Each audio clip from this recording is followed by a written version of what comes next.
Okay, so we are now leaving Uspallata and we are on our way to Neuquén, but let's see what we find on the way. Check out this view.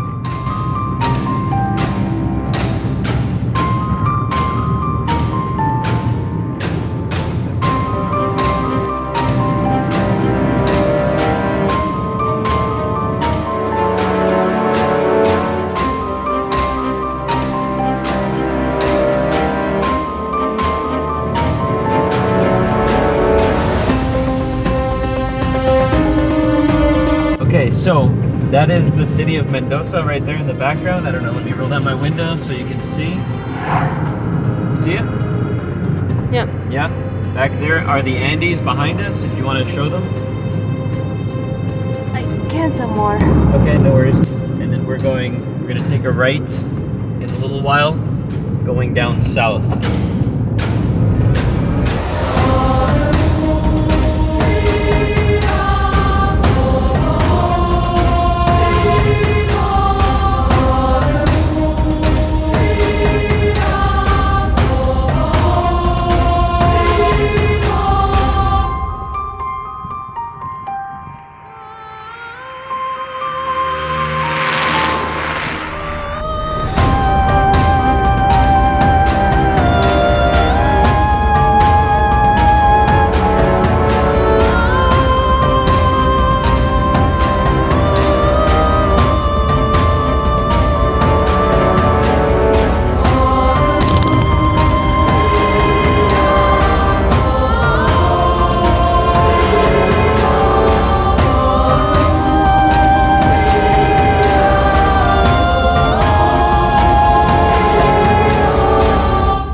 We are quite literally in the middle of nowhere. This road just keeps going and going and going, and there's no service, and it's a little eerie, I'm not gonna lie. Man, this view, redonkulous. There's like a freaking meteorite, asteroid, whatever you call it, astrophysicist. Impacted right there, and this is a really bizarre landscape. Craziness. As we continued down the famous Ruta 40, around 200 kilometers south of Mendoza capital, we could see a canyon form ahead of us in the distance. The canyon was adjacent to the Cerro Diamante, an ancient volcano towering well over 2,300 meters above sea level, seemingly out of nowhere. It felt eerie to us as there was no service anywhere, yet the top of the mountain was full of antennae, and our car radio, which played music off only our USB drive, would sometimes experience interference by long bouts of static radio pulses. Area 51 vibes, for sure. The whole experience was surreal, and although beautiful, I had a strange feeling of inadequacy as we drove our little car through this inhospitable and barren land. Like sailors setting out to cross an ocean, except in this case a desert, we headed onwards. Being avid bird watchers, we were delighted to be greeted by some of the tamest birds I have ever seen as we pulled over for a stop at a lookout point in the canyon. We spent some time with the little guys, which Adriana identified as black-billed shrike tyrants, as well as gray-hooded Sierra finches, which were very curious and had no problem approaching us. My guess is they probably don't see many people and hence don't have any reason to fear humans. We also saw our first condor, almost as if he was welcoming us to this amazing land.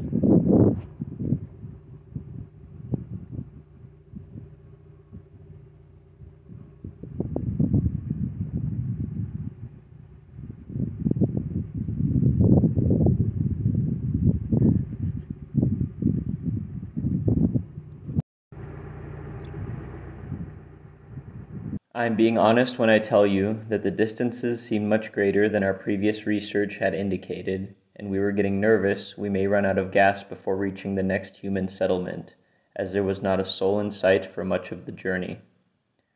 Had we made a mistake or overlooked something, we asked ourselves? For roughly the next 100 kilometers I have no footage, but eventually we made it to the sleepy town of El Sosneado, founded around 1911 by Alfonso Capdeville in the middle of the desert.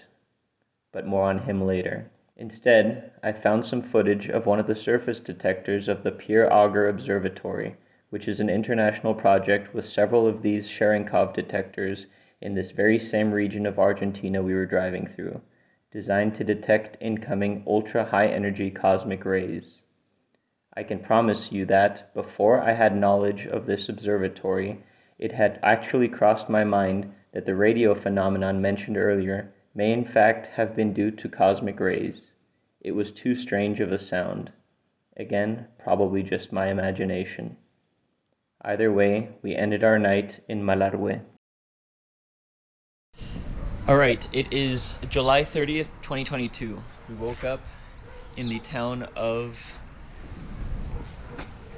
Malargüe. ¿Cómo que se llama? Mi amor, ¿cómo se llama el pueblo? We woke up in the town of Malargüe, or Malargüe, I'm not sure, and we're staying at this place. I'll put the contact info in the video because it's really nice and it has a very accessible price. And now we're gonna go back to the town of El Sosneado, where we passed through yesterday on the Ruta 40, and then we're gonna head up towards the mountains to try and find, maybe explore, the Pozo de Las Animas, that whole area. So let's go.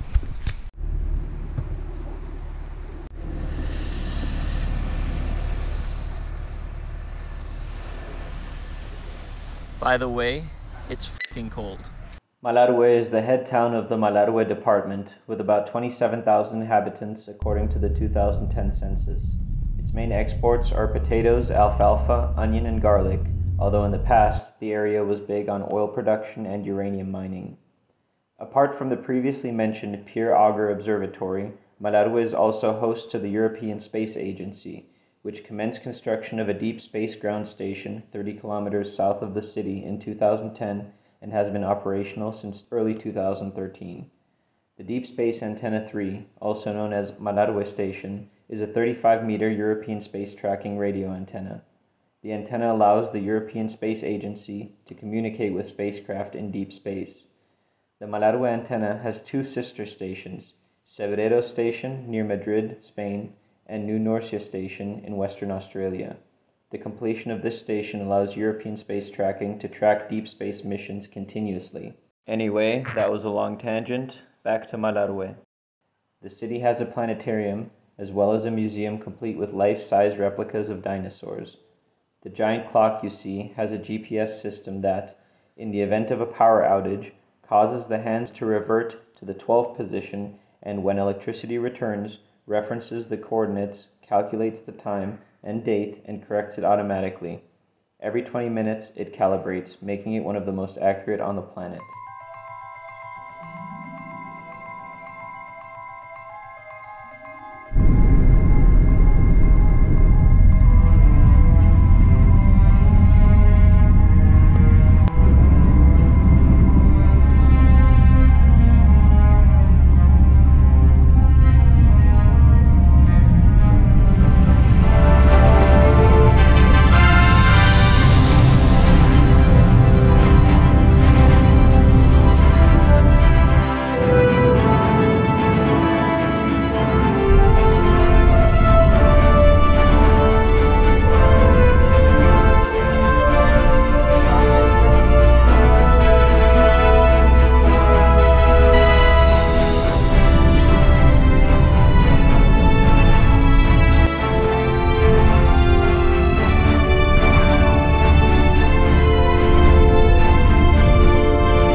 We drove into the peaceful town of Los Molles, with its charming architecture and 360-degree panoramic views of the mountains, and stopped for some breakfast at a little tea house that was just beginning to open as we arrived.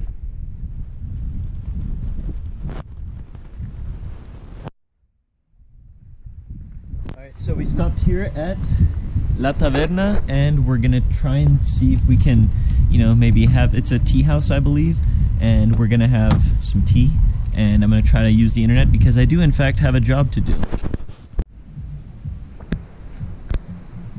Staying true to the ski town motif of wood and stone design, we split a lemon and ricotta tart at this pleasant little tea house.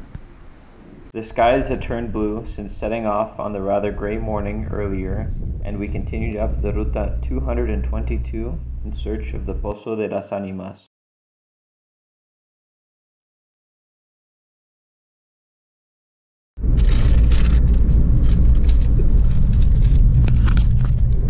Ridiculous.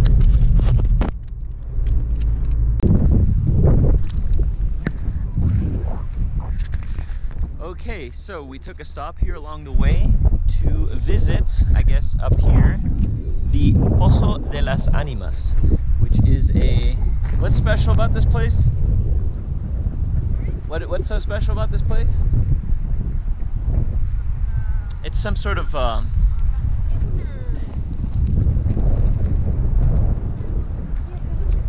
it's some sort of pond, I guess, and legends say that you can hear spirits talking, I guess, but I guess the explanation is there's just like some wind phenomenon as it flows through here that makes it seem as if there's voices.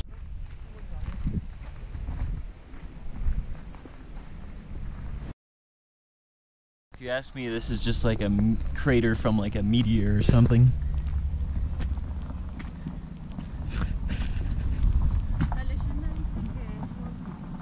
Yeah?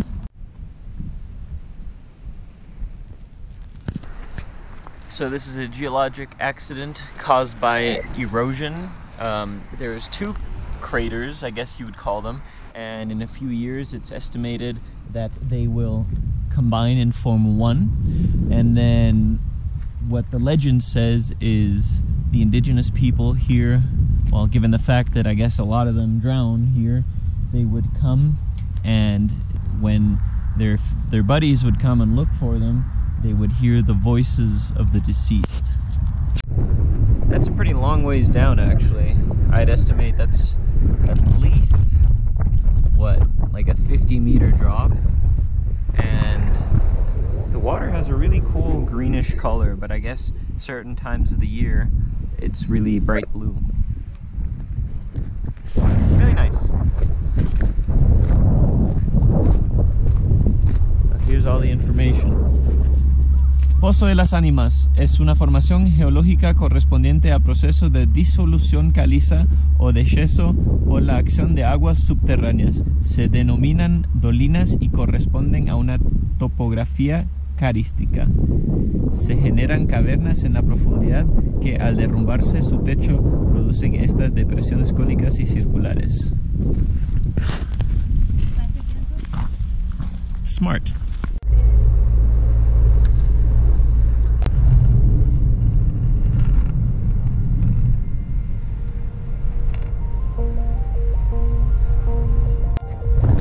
So even though we've been surrounded by snow for a couple days, I haven't actually gone and touched any lately.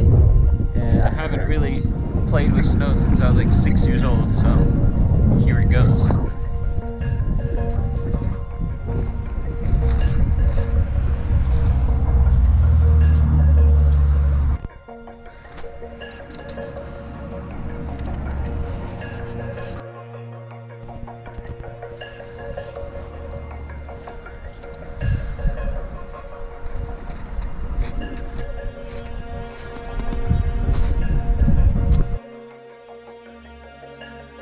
As we approached Las Leñas, we realized it was packed due to the fact that this is one of Argentina's most frequented ski resorts, and we were in the middle of their high season. Some of my audience may recall the tragic story of Uruguayan Air Force's Flight 571, which crashed in the Andes on October 13, 1972. The crash site lies within the municipality of Malargüe, just 1 kilometer from the Chilean border. Here in Las Leñas, we were only 45 kilometers from the crash site as the crow flies. Although Las Leñas has a lot to offer as far as restaurants and snow sports go, we just did a spin through the place before heading back down.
Goats on the side of the road.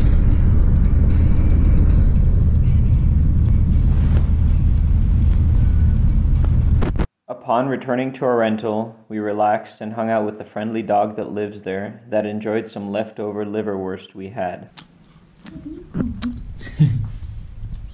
For dinner, we went to a Venezuelan restaurant and tried their entire selection of arepas. Pollo parta y queso, la de arriba y la de abajo es pollo con queso. Excelente. Esta que está aquí es vegetariana y lomo salteado. Perfecto. Esta que está aquí es tapa de asado con queso frito y queso. Excelente. Y la otra es vacío de ternera desmechado con queso. Perfecto. Don't forget to give this video a big fat thumbs up.